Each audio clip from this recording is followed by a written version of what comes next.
Welcome back. പുതിയൊരു വീഡിയോയിലേക്ക് എല്ലാവർക്കും സ്വാഗതം. എല്ലാവർക്കും ഫസ്റ്റ് തന്നെ റമദാൻ മുബാറക്ക്. നോമ്പൊക്കെ അല്ലേ, അപ്പോൾ എല്ലാവർക്കും റമദാൻ മുബാറക്ക്. എല്ലാവർക്കും എന്താ സുഖം തന്നെയല്ലേ. അപ്പോൾ ഇന്നത്തെ കാര്യം എന്ന് പറയാൻ, ഇന്നലെ ഞാനൊരു ന്യൂസ് കണ്ട്. തറാവി നിസ്കരിക്കാൻ വേണ്ടിയിട്ട് വീട്ടിൽ നിന്ന് പോയ പയ്യന് പിന്നീട് സംഭവിച്ച കാര്യങ്ങൾ ഒന്ന് കണ്ടോക്കി.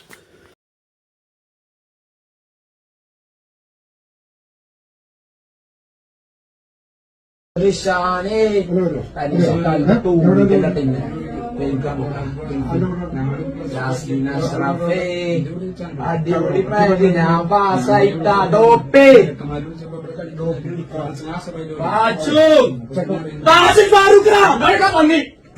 ഇവരെ കൂടെ മൂന്നാൾ കൂടെ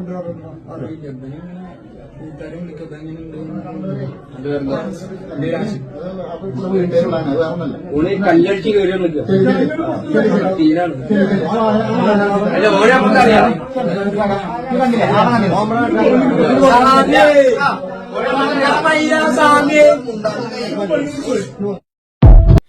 അടക്കായാലും മടിയിൽ വെക്കാം, കവുങ്ങായാലോ അല്ലേ, അതേപോലെ അവസ്ഥയാണ് ഇപ്പോൾ. മക്കളൊന്ന് വലിയതായി കഴിഞ്ഞാൽ നമ്മൾ പിടിയിൽ നിന്ന് വിട്ടുപോയി കഴിഞ്ഞാൽ പിന്നെ നമുക്ക് എന്ത് പറഞ്ഞിട്ടും കാര്യമില്ല.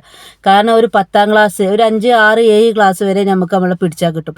ആൺകുട്ടികളാണെങ്കിൽ പ്രത്യേകിച്ച് പിന്നെ അവരെ പിടിച്ചാൽ കിട്ടില്ല. അപ്പോൾ ഇന്നലെ പറഞ്ഞ ഈ ന്യൂസ് എന്ന് പറഞ്ഞാൽ, പള്ളിക്ക് എന്ന് പറഞ്ഞാൽ വീട്ടിൽ നിന്ന് പള്ളിക്ക് പറഞ്ഞ് പോയ ആളാണ്, തറാവിക്ക് എന്ന് പറഞ്ഞ് പോയ ആളാണ്. പിന്നെ കാണുന്നത് ഈ ഒരു അവസ്ഥ, ഉമ്മാനെ വാപ്പാനെ പെങ്ങന്മാരെ ആരും തിരിച്ചറിയാൻ പറ്റാത്ത ഒരവസ്ഥയിലാണ് ഇന്നലെ അവരെ കണ്ടത്. നമ്മളെ മക്കളൊരു അവസ്ഥ ആലോചിച്ച് നോക്ക്.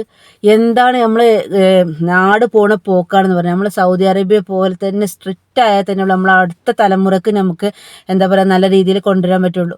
MDM ആണെങ്കിലും കഞ്ചാവാണെന്നുണ്ടെങ്കിലും ഭയങ്കര പ്രശ്നം. പിന്നെ വേറൊരു ന്യൂസ് ഇന്നലെ കണ്ടത്, കഞ്ചാവിനെ പിടിച്ചിട്ട് ആ ചങ്ങായിൻ്റെ കോൾ ലിസ്റ്റ് നോക്കിയപ്പോൾ അതിൽ ഏറ്റവും കൂടുതൽ കോള് വന്നത് പെണ്ണുങ്ങളാണെന്നാണ് പറഞ്ഞത്, ഗേൾസ്, കഞ്ചാവിന് വേണ്ടിയിട്ട്. എന്താണ് ഈ അവസ്ഥ? ഇത് നിർത്തലാക്കണില്ലല്ലോ. നിർത്തലാക്കിയാലല്ലേ നമ്മളെ നാടൊന്ന് രക്ഷപ്പെടുള്ളൂ. അപ്പോൾ ഞാൻ പറയാൻ പോകുന്നത് എന്തോ, നമ്മളെ മക്കൾ എവിടേക്കാണെന്നുണ്ടെങ്കിലും പോകുന്നത്. ഇപ്പോൾ എനിക്കും ഉണ്ട്, എൻ്റെ ഒരു മോന് ചെന്നൈയിലാണ്, മറ്റേത് വളർന്ന് വലുതായി കൊണ്ട് നിൽക്കുന്നത്. പടച്ചോൻ കാക്കട്ടെ എന്നല്ലാതെ ഒരു നമുക്ക് പറയാൻ കഴിയില്ല. കാരണം അമ്മ പള്ളിയിൽ പോവുകയാണെന്ന് പറഞ്ഞാൽ നമ്മളിടുന്ന് പോയാൽ അവരെവിടേക്കാ പോകുന്നത് നമുക്കറിയില്ല. പള്ളിയിൽ പോയി തിരിച്ച് വരുന്നവരെ നമുക്ക് സമാധാനം ഉണ്ടാവില്ല അല്ലേ. ഇപ്പോൾ തൊട്ടടുത്തൊരു പള്ളിയാണെന്നുണ്ടെങ്കിലും പള്ളിയിൽ ഉണ്ടോയെന്ന് നമ്മൾ പോയി അന്വേഷിക്കൂലല്ലോ. പ്രത്യേകിച്ച് ഈ ഹസ്ബൻഡുകളൊക്കെ ഗൾഫിലാണെന്നുണ്ടെങ്കിൽ അവർക്ക് ഒരു വിവരവും കിട്ടൂല. പെണ്ണുങ്ങൾക്ക്, ആണുങ്ങൾ നാട്ടിലെല്ലാം മാതാപിതാക്കൾ അതായത് ഉപ്പാര് നാട്ടിലുണ്ട് എന്നുണ്ടെങ്കിൽ അവർക്ക് പിന്നെയും കുറച്ചൊരു പേടിയും കാര്യങ്ങളും ഉണ്ടാവും, അറിയുന്നില്ലത്. ഇത് ഗൾഫിലുള്ള ഉപ്പമാരാണെന്നുണ്ടെങ്കിൽ അവർ തീരെ അറിയാൻ പറ്റില്ല. കാരണം പെണ്ണുങ്ങൾ നമ്മൾ വീട്ടിൽ നിന്ന് പുറത്തിറങ്ങൂല അല്ലേ. പിന്നെ ആരെങ്കിലും പറഞ്ഞറിയുമ്പോഴൊക്കെ ഇവർ കൈവിട്ടു പോയി കാണും. അപ്പോൾ ഞാൻ എന്താ പറയാൻ വരുന്നത്, നമ്മളെ മക്കളെ നമ്മളെ കയ്യിൽ നിന്ന് വഴുതി പോയിക്കൊണ്ടിരിക്കുകയാണ്.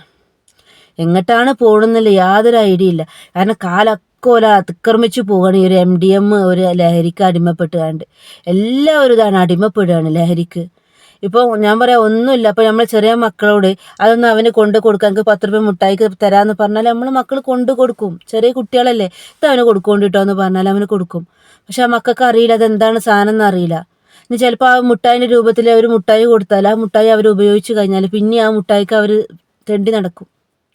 അപ്പോൾ ഞാൻ പറയുന്നത് പേടിയാവാണ്. അപ്പം നല്ല റമദാൻ മാസമാണ്, നമ്മളെ മക്കൾക്ക് വേണ്ടിയിട്ട് നമ്മൾ പ്രാർത്ഥിക്കാം. ഇങ്ങനത്തെ ഇതിലൊന്നും പെടാതിരിക്കാൻ വേണ്ടിയിട്ട് പ്രാർത്ഥിക്കുക, അല്ലാതെ നമുക്കൊരു വഴിയില്ല. അത്രയോ പറയാനുള്ളൂ, അല്ലാതെ വേറെ ഒന്നും പറയാനില്ല. ഇപ്പം ഇന്നലെ ആ ഒരു വീഡിയോസ് കണ്ടപ്പോൾ എനിക്ക് ഭയങ്കര ഇടങ്ങാറായിട്ട്. കാരണം ഏറി വന്നാൽ ഒരു +1 +2 അത്രയേ ഉണ്ടാവുള്ളൂ ആ പയ്യന്.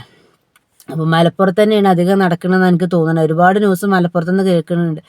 എന്തായാലും നമ്മളെ മക്കൾ, ആൺകുട്ടികളെ പ്രത്യേകിച്ച് ശ്രദ്ധിക്കുക. പെൺകുട്ടികളാണെങ്കിൽ ഒരു പരിധി വരെ നമ്മളെ കയ്യിൻ്റെ ഉള്ളിൽ വീട്ടിലുണ്ടാവും. പിന്നെ പുറത്ത് ഹോസ്റ്റലിലും കാര്യങ്ങളിലും പഠിക്കുന്ന കുട്ടികളാണെങ്കിൽ നല്ലോണം ശ്രദ്ധിക്കുക. അവരെ ഫോണും കാര്യങ്ങളൊക്കെ നല്ലോണം ശ്രദ്ധിക്കണം, അത്രേ പറയാനുള്ളൂ.